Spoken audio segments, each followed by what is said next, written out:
नमस्कार, मैं सुनीता कथा मंथन में आप सबका स्वागत करती हूँ। कथा मंथन में आज सुनिए कमलेश्वर जी की कहानी आत्मा की आवाज़।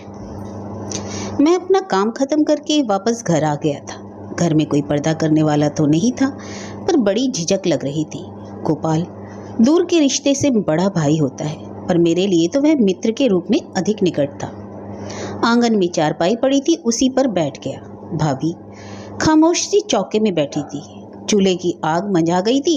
एक आध सुलगते कोयले पर घी की कटोरी गर्म होने के लिए रखी थी। मैं पहली बार उस घर में आया था। संकुचित सा बैठ गया। भाभी के पास इस तरह अकेले बैठना भी अजीब सा लग रहा था। कर बैठक में चुपचाप बैठने पर भी संकोच लगता था, क्योंकि पराया घर और भाभी से पहली मुलाकात। कदम एकदम ही नहीं उठ पा रहे थे। शाम काफ़ी झुकाई थी। लालटेन जलाकर भाभी फिर वही चूल्हे के पास बैठ गई। उस उमस और खामोशी के वातावरण में जी घबराने लगा।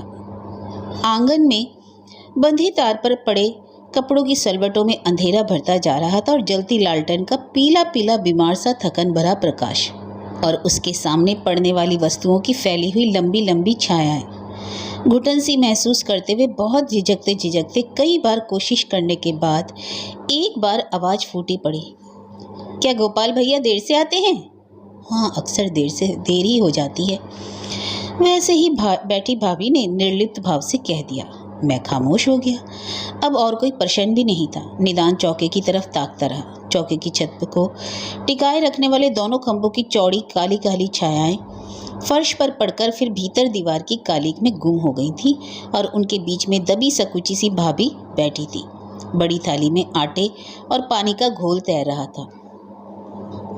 उसी में चकला उल्टा रखा था। उसी तरफ एक लुढ़का हुआ बेलन और वह चम्मच भी, जो छौंक लगाने के लिए तपाया गया था। चूल्हे पर उफान की लंबी सी लकीर और फैन सा चारों तरफ। उड़े परथन का मोटा मोटा बूरा। काला तवा एक और टिका था, जिस पर बिंदी सी आखिरी चंदियां चिपकी थी। भाभी के पैर के पास ही आम के छल्लेदार छिलके और पुदीने के डंठल पड़े थे। कोने में काले मुंह की ठिंगरी जली हुई पड़ी थी। वह अभी भी सुन सुन करती धीरे धीरे भापदार धुआं छोड़ रही थी। मैं ताकर उठना ही चाहता था कि भाभी बोली, आप खा लीजिए, भूख लग रही होगी। नहीं नहीं, ऐसी तो कोई बात नहीं, अब शायद आते ही होंगे। हमसे कहा था 6 बजे तक जरूर आ जाएंगे। बहुत संभलते हुए घरेलू तरीके से मैंने कहा। देख लीजिए और थोड़ी देर, कहकर भाभी ने अपनी सपाट किनारे की धोती को जरा और सिर पर खींच ली। एक निगाह उन्होंने बढ़ते हुए अंधेरे की तरफ डाली और एक गहरी सांस खींचकर फिर सिर झुका लिया। भंडार से चूहों के दौड़ने की सहमी सी आवाज़ आई। खुर्र खुर्र करके उसने शायद कुछ टटोला और खो गया। चौके का धुआं अब तक साफ हो चुका था, पर घर के और हिस्सों से अधिक कालिक उसमें फैल चुकी थी। मैं गौर से भाभी को ताक रहा था, क्योंकि यह तय था कि उनकी नजरें मेरी ओर नहीं उठेंगी। एक काला काला सा भारीपन वहां की वायु में भर रहा था। कोई आवाज नहीं, ठहरा ठहरा सा सब कुछ निस्पंद। अंधेरा हम लोगों के बोले हुए शब्दों की गूंज भी तेजी से पी जाता था। कुछ बेबसी, अलस, उदासी सी थी। मैं अपनी जगह कसा बैठा था। गहरी पड़ती शाम, अंधेरा, चौके की बिखरी हालत, सब कुछ जैसे एक बेबसी के क्रम से आबद्ध थे। भाभी जैसे इस ठहराव को जीवन में ढालकर अभ्यासी बन चुकी थी, और शादी को साल भर से अधिक नहीं हुआ होगा, लेकिन यह गतिहीन ठहराव जैसे जीवन की हर रंगीनी को मिटा चुका है। घी कड़क उठा। भाभी ने उंगलियों से पकड़कर हटा दिया, कुछ इतनी आसानी से कि जैसे गरम धातु जरा भी असर नहीं करती। ना उंगली थरथराई, ना कलाई ने जल्दी की। धुआं छोड़ती हुई ठिंगरी भी अब तक बिल्कुल चुप हो गई थी। भाभी का इस तरह निरपेक्ष होकर बैठना कोई शील विशेष का लक्षण भी नहीं लग रहा था। मैं बैठा यही सोच रहा था कि शायद इस अवस्था में ही भाभी के वे नारीत्व के गुण, चंचलता, मुखरता, अपने प्रति सजगता आदि सभी लुप्त हो गए हैं। वे जान रही थी कि मैं उन्हें देख रहा हूँ, पर जैसे ही इसमें सकुचाने या सिमटने की कोई बात ही नहीं थी। काफ़ी देर बाद वह ऊबती हुई कुछ कहने जा रही थी कि गोपाल आ गया। मुझे देखते ही वह बोल पड़ा, काफ़ी अकेलापन महसूस किया होगा, क्या बताऊं, देर हो गई। मैं खामोश रहा। वह कमीज उतारते हुए कहने लगा, इन्हें तो बस रोटी गृहस्थी से ही काम है। अगर कनस्तर, डिब्बे और शीशियां जरा भी बुदबुदाना जानती होती तो शायद हमसे भी तो बात करने की नौबत ना आए। तब भला तुमसे क्या बातें होंगी। हाँ भाभी बड़ी गंभीर मालूम पड़ती हैं। कहकर मैंने उनकी तरफ नज़र डाली। उनमें कुछ हरकत सी हुई, पर वह शायद पटा लेने के लिए डाली थी। नॉट सीरियस बट सिली, गोपाल कहता हुआ भीतर कमीज टांगने चला गया। खाना खाते वक्त गोपाल कुछ विरक्त सा था। हर चौथे पांचवें कौर के बाद पानी पीता जाता। हम दोनों साथ ही खा रहे थे। कुछ बात चल रही थी। वह कह रहा था दुनिया में बहुत से जंजाल है, कुछ धर्म के नाम पर, कुछ गृहस्थी के नाम पर इन जालों में आदमी फंसता है, जबकि ये सब कतई जरूरी नहीं, बिल्कुल बेकार है। भाभी ने झिझकते हाथ से रोटी थाली में रख दी। गोपाल ने झट से उठाकर रोटी के 4 टुकड़े कर दिए, कुछ इतनी आसानी से कि कोई खास बात नहीं थी।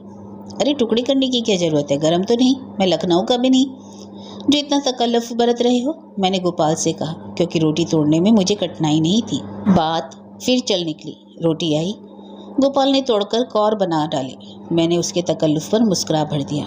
गोपाल ने मेरी तरफ कुछ इस तरह से देखा जैसे कि मैं नादान सा हूँ, अभी तकल्लुफ, बनावट और कच्ची दुनिया से उभर नहीं पाया, इसलिए शायद हर बात में मुझे यही चीज़ें झांकती मिलती हैं। तीसरी बार भी जब वह नहीं माना तो मेरे मुंह से निकल ही गया, हद कर दी यार तुमने, भाई मेरी उंगलियां भी साबुत हैं। यह कहकर मैं मेहमानपन की बू मिटाना चाहता था। ये रोटियां हैं, ये नक्शे, कोई अफ्रीका का, कोई अमेरिका का। सांस से एक अजीब आवाज़ करता हुआ वह बोला, और जैसे कोई भारी बात भीतर दबा गया। भाभी ने किनारों की कोर से मेरी तरफ देखा और कुछ डूबती हुई सी दाल परसने लगी। मैं कुछ अप्रतिभ सा हो गया। यदि मैं बार बार ना टोकता तो शायद भाभी को यह व्यंग न सुनना पड़ता। थोड़ी देर बाद जब बाहर कमरे में आ गया तो बड़ी अजीब सी बात सुननी पड़ी।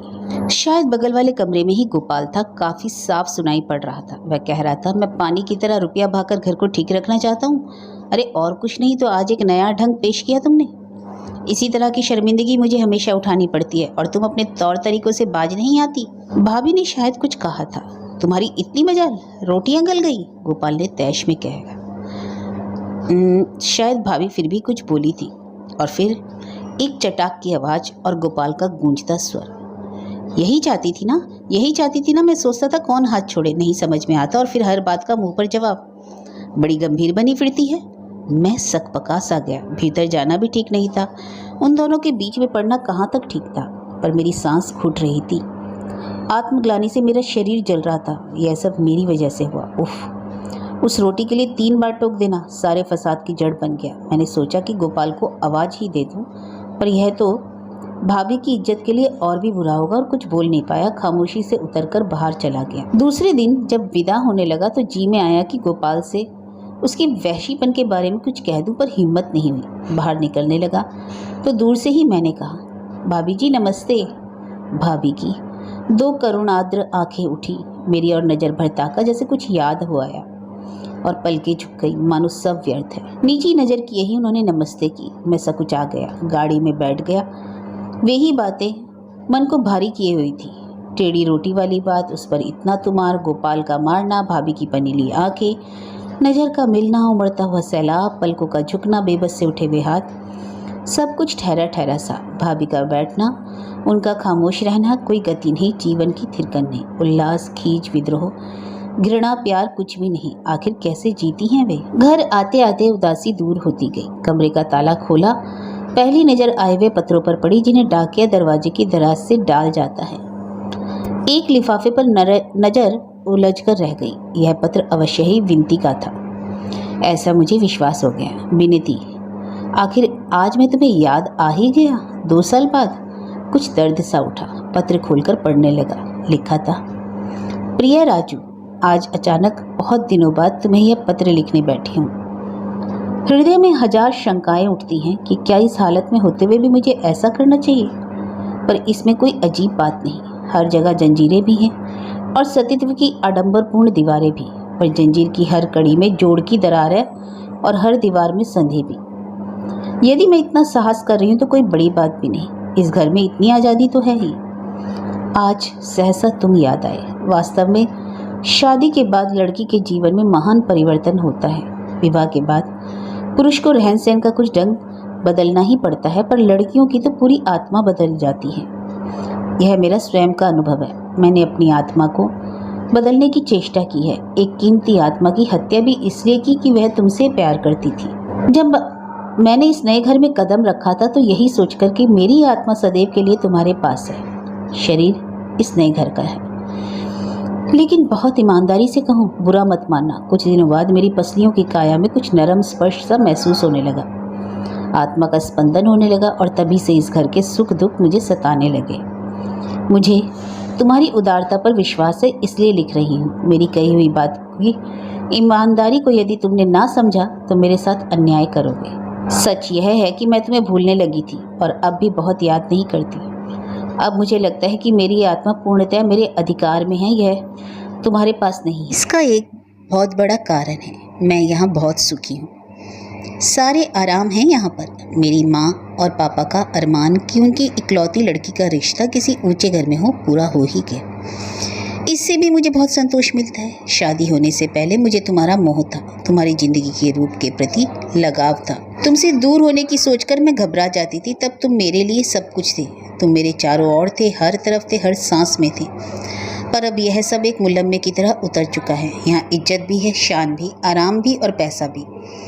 पैसा काफ़ी बड़ी शक्ति है जिसके प्रति तुमने सदा उदासीनता ही दिखाई है। खैर, मैं जब यहाँ आई थी तो तुम्हारी बातें, तुम्हारे साथ बिताए क्षण, उन स्थानों की स्मृतियाँ जहाँ हम साथ साथ घूमते थे, सभी मेरे साथ थे। पर ये जिन्हें तुम अपना खुशनसीब जालिम मित्र कहते हो, बहुत कुछ तुम्हारी तरह ही हैं। तुम्हारी तरह हंसते हैं, वैसे ही बात करते हैं, उसी तरह चलते फिरते हैं, सब अंदाज वे ही हैं। हाँ, तुम्हारी आंखें जरा अधिक गहरी हैं, जिनकी बरबस आज मुझे याद आ गई। बाकी सब हाव भाव, चाल ढाल, तौर तरीके जैसे तुम्हारे थे वैसे ही इनके हैं। तुम जरा संकोची हो, ये बहुत खुले हुए हैं, इसलिए मैं तुम्हें भूल गई और तुम्हें भूलना जाना अच्छा भी हुआ। आज खाना पकाने वाली महाराजिन नहीं आई, घर की बहू हूँ मैं। खाना पकाने के लिए रसोई घर में गई, शायद पहली बार। जब वहाँ घुसी तो बरबस यह भाव जाग उठा कि तुम्हारे साथ यदि जीवन बीतता तो मुझे रोज ही ऐसे खाना पकाना पड़ता। तुम्हारे साथ जीवन की तमाम कल्पनाएं मेरे दिमाग में आकर समाती जा रही थी।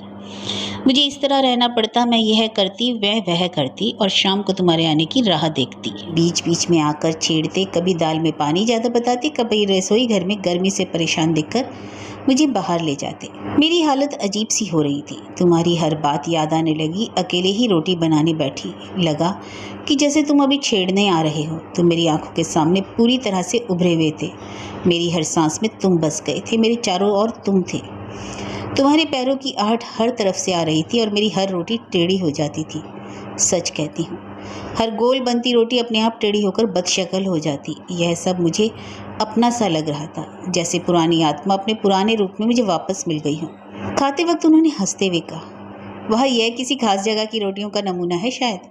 माताजी बोली, अरे सीख जाएगी, इसमें हंसने की क्या बात है, अभी आदत नहीं है। पर राजू, मेरी आत्मा तुम्हारी हर्ट सुन रही थी। मैंने अपने आंसुओं को दोनों की नज़र चुराकर सुखा लिया। शायद किसी ने नहीं देखा, अगर देखा भी होगा तो समझ में नहीं पाया होगा। मैं पत्र आगे न पढ़ सका। घुटन, बेबसी, धुआं, ठहराव, खामोशी और उबती हुई आत्मा। बेबस उठे हुए हाथ और पानी भरी आंखें जैसे चारों ओर थी, हर तरफ थी।